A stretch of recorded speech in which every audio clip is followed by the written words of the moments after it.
Ndugu wanahabari, tunawashukuru sana kwa kuwa nasi siku hii ya leo tarehe 7 mwezi wa pili, ambapo tuko hapa Kariakoo kwa ajili ya maandalizi ya kuzindua soko hili la Kariakoo ambalo litazinduliwa kesho tarehe 8 na Mheshimiwa Dr. Samia Suluhu Hassan, Rais wa Jamhuri ya Muungano wa Tanzania.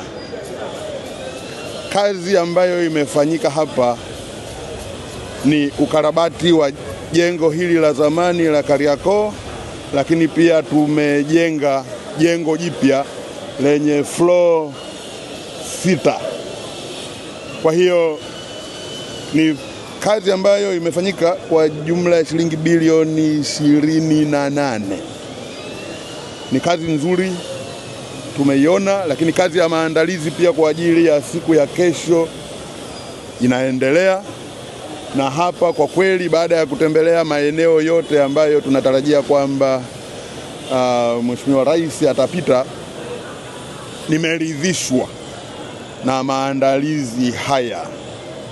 Tunawakaribisha wana Dar es Salaam wote kushiriki kwenye uzinduzi wa soko hili kesho.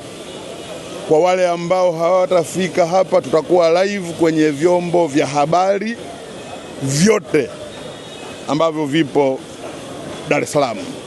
Kwa hiyo tunawahimiza kwamba waangalie uzinduzi wa soko lao hili, ambayo kwa kweli ni mapenzi makubwa sana Mheshimiwa Rais wetu Dr. Samia Suluhu Hassan ameyaonyesha kwa Watanzania kwa kurejesha huduma ambayo ilikuwepo hapa, lakini na kuiongezea pia.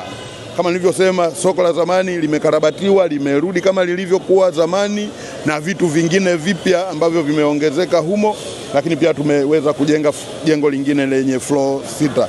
Kwa tunawakaribisha sana wana Dar es Salaam kwa ajili ya shughuli ya kesho. Nawashukuru sana.